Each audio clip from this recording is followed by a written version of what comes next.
Timnas Indonesia harus kehilangan poin FIFA setelah dikalahkan oleh Jepang dan terancam disalib Malaysia.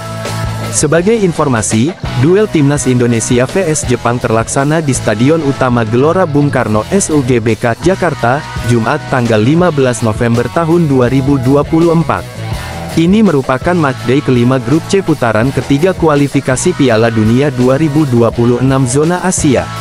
Pada kesempatan tersebut, Timnas Indonesia sejatinya mampu sedikit memberikan perlawanan. Namun, Rafael Struijk DKK kesulitan untuk mengubah peluang menjadi gol. Di sisi lain, Jepang tampil sangat efisien.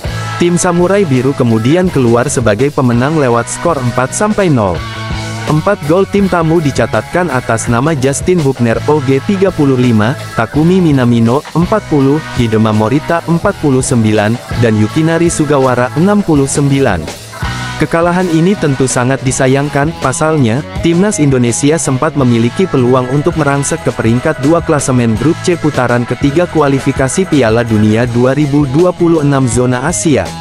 Namun, Timnas Indonesia kini justru tertahan di dasar klasemen dengan raihan 3 poin dari 5 laga.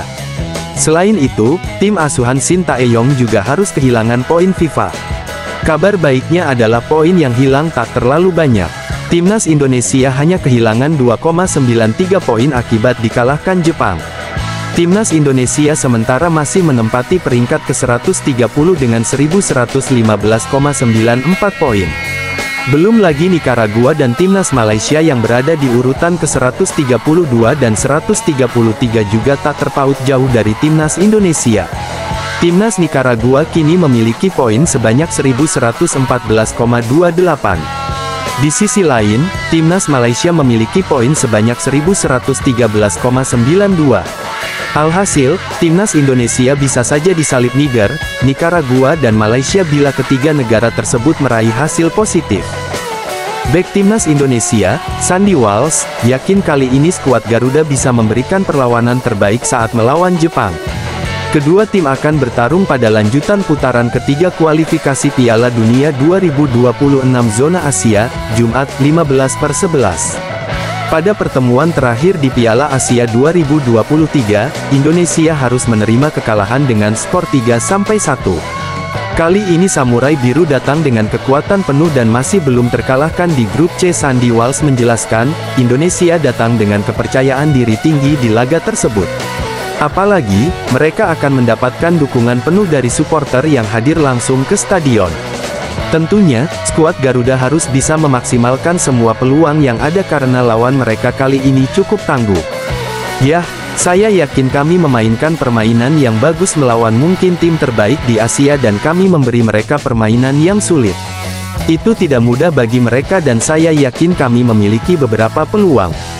Beberapa momen bagus juga dalam posisi bola dan dalam pertahanan, kata Sandy Walsh. Pemain asal Cafe Mechelen ini menambahkan, saat ini skuad Garuda sudah cukup berkembang. Skuad Garuda mencatatkan rekor yang apik dengan 3 hasil imbang dan baru sekali menerima kekalahan. Jadi saya yakin level kami telah meningkat. Kami telah membuat banyak langkah, sehingga kami bisa memberi mereka permainan yang lebih sulit pada hari Jumat ini. Kami yakin kami bisa mendapatkan hasil yang bagus, lanjutnya. Sandy menilai bahwa timnas saat ini sudah mulai kompak dan mempersiapkan laga melawan Jepang dengan maksimal. Mereka akan coba memberikan perlawanan terbaik selama di lapangan dan tentunya berusaha mencuri kemenangan, dengan semua proses yang sudah mereka lewati.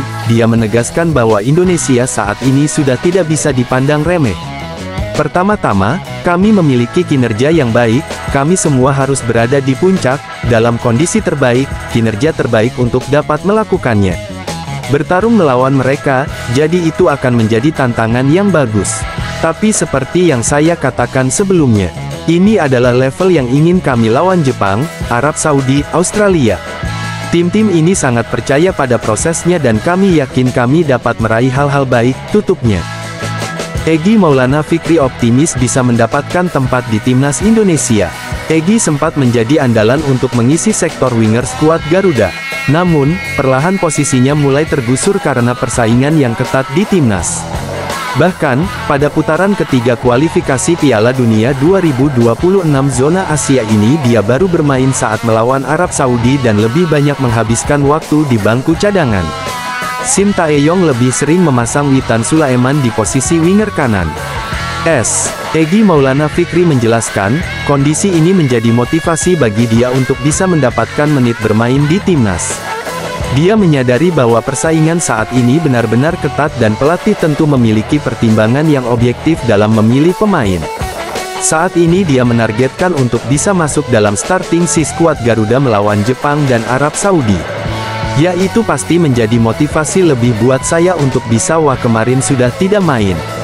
Sekarang saya harus lebih berusaha keras lagi, agar nanti bisa bermain masuk di starting 11, kata Egy Maulana Fikri.